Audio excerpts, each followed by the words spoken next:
ያልሰማቸው ስሙ። ጉድ ጉድ ጉድ! አስደንጋጭ መረጃ ይዤላችሁ መጥቻለሁ።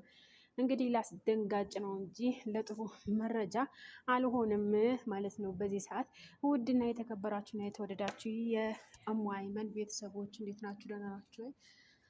ሰላም ናቸው ወይ? እኔ ጋር አልሐምዱሊላህ። እንግዲህ ሄርሜላ ቤት የተለቀቀው ቪዲዮ አይታችኋል። አሁን ነው የተለቀቀው። ሄርሜላ እኔ ሩታ አብርሽ አልፈልግሽም ከህይወቴ ውጭልኝ አላት። ደግሞ ከዚህ በፊት ሰዓት በወርቅ በዱባይ አሰርታ አስመጥታለት ነበረ። ያ ደግሞ አልፈልግም ይኸው ሰዓትሽ ስለ ሰዓት አውርተሽ ነበረ ብሎ ኤፍሬም አዋክቦ እንግዲህ ሄርሜላ እንዲጠላና ሰዓቱ እንዲመለስለት አሳምኖት ይኸው መልሶላታል። ሰዓቷ እጅግ በጣም ያሳዝናል። በነገራችን ላይ በሰው ህይወት ገብተን በሰው ህይወት ብጥብጥ የምናደርግ የራሳችን ህይወት የረሳን ሰዎች አንዳንድ ሰዎች አለን። ምትል ኤፍሬም ማለት ነው። አሁን ኤፍሬም የራሱ ህይወት ሳይሆን የሩታና የአብርሽ ህይወት ነው እየኖረ ያለው እየበጠበጠ ያለው። አሁን ደግሞ ሄርሜላ ትናንትና የተናገረችው ነገር ምንድን ነው?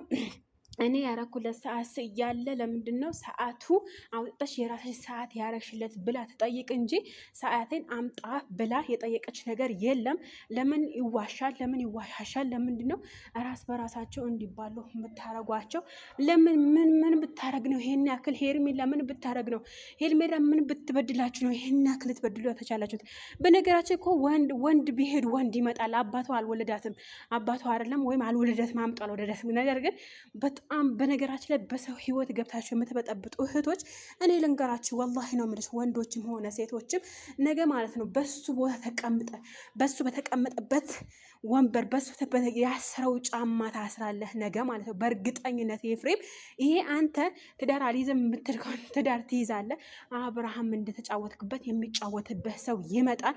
ይሄን ያክል ክፋት፣ ይሄን ያክል በደል፣ ይሄን ያክል ሸረኝነት ምን አስፈለገ? ቆይ በሄርሜላ ላይ ይሄን ያክል ሰዓት ውስጥ ከሚመለስ ድረስ አረ ውዶችዬ፣ አረ ቆይ ፍረዱም። በማን ነው የምንፈርደው? ቆይ እነ ሄርሜላ ቆፍጠን በያ እንደውም በጥፊ አላላቸው ወይ?